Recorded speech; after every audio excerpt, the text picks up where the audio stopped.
All right, here's the news roundup for Japan. The day is Monday, March 25th, 2024. So on the top of the news, the U.S. military command in Japan is to be revamped.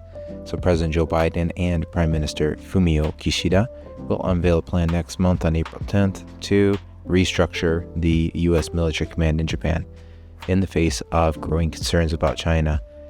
So very likely what's going to happen, the Japanese government will announce more military spending. Already, Japan has doubled its defense spending to 2% of GDP, which is pretty big, to obtain missiles and things like this that can strike ships or land-based targets 1,000 kilometers away. Wow. But other than that, they're just going to probably announce more cooperation and that kind of thing. Unlikely to be any sort of big changes. The Japanese government has been wanting a higher ranking 4-star official officer type person, but unlikely anything like that's going to happen. It's just going to be, we're going to pay more money and buy more missiles, and that's probably going to be it. News item number 2, Ootani to speak to media for the first time since illegal gambling theft allegations against his interpreter. So for those who do not know, Ippei Mizuhara, the long-term interpreter / probably friend of Ootani, has been unfortunately involved in a scandal involving theft and illegal gambling, bookmaking. Wow, so many cool things, right? Well, unfortunately for him and for Ootani, all of this is at a very bad time. He has been accused of stealing players' money to gamble and place bets illegally. And Ootani's going to make comments on this pretty soon. But of course, they were friends. They've been good friends for a long time. As it says here, I'm with him 365 days a year, which I think is different than other interpreters. So obviously they are pretty close. Ootani's attorneys accused interpreter of massive theft. So he was placing bets illegally through an illegal bookmaker, which obviously is no good. So MLB gambling policy prohibits any player, umpire, or club, league official, or employee, anybody from betting on the game or making illegal bets on other sports. Now there is no evidence to say that he has even bet on baseball, but any other sport. So he can't do that. Next up in news. Prices of chocolate, olive oil products rise. Harvests hit hard by unseasonable weather. So it looks like the cost of raw materials around chocolate and that kind of thing overseas is going to drive up the price here.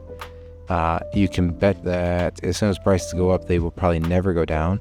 So this is just a convenient way to increase the price. So Caesarea, the kind of cheap Italian food, quasi-Italian food, is going to raise the price of extra virgin olive oil sold at its stores from 850 to 1200 yen. It's a pretty good increase. The cocoa and stuff like that also cost more money, so small increases all the way around on chocolate. Next up, ride-sharing services. Efforts need to be developed to sustain suitable for Japan. So ride-sharing services have been largely banned here. Uber is mainly recognizable for Uber Eats here, not Uber driving. So taxi companies here have really said, no, we will not stand, we will boycott this. And the government did stop it all. But now they're planning to coordinate ideas in June about full lifting of the ban in ways like those seen overseas.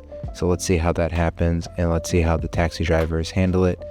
And next up, mystery in Japan as dangerous streptococcal infection soar to record levels. Health officials racing to identify cause, which has a 30% fatality rate. So it sounds pretty bad, and it is quite bad actually. It is quite bad. So the number of cases just in the first 2 months of 2004, 378, and all of last year was 941. And most of these are for people who are over the age of 30. And of the 65 people under 50 who were diagnosed with STSS between July and December in 2023, a third of them, 21, died. So it is a pretty big deal, much bigger than Corona in my case, in my opinion. And this is all known for Strep A. Obviously, strep throat is a big thing amongst children, but Strep A is a pretty contagious bacterial infection, which again can lead to this STSS, which is not every case of Strep A will not be STSS, but for those that do get STSS, I think it's around 17%. Then if you do get it, then around 30% of those cases are pretty, not good. And last up in the news, Japan sees a record cannabis cases in 2023, 70% among young people. Oh no. So has the green plant taken hold in Japan? Well, it seems as if it has to a certain extent. So the amount of cannabis-related cases last year was 1,140, and now this year, 6,482. Wow. Well, I guess not last year, but 2 years ago, and then last year. It's a huge jump, and most of those are people in their 20s, 70%. and younger than that are also a pretty high percentage as well. So why? Well, they're blaming it on smartphones. Kids and their smartphones, able to use them to buy things. Could be other things, who knows. And the cases of methamphetamine stimulant drugs have actually fell by 210. So that's pretty good. At least the Japan Diet did pass a bill to legalize cannabis-derived medicines, but they are going to close a big loophole, which is that until now, the possession and cultivation of marijuana was banned, but the country will now prohibit its use as well, setting a sentence up to 7 years for violations. So this is pretty big because they didn't penalize it before, but now they will penalize it. Anyway, that's the Japan news for this week. I think that's good to know. And thank you. Please like and subscribe.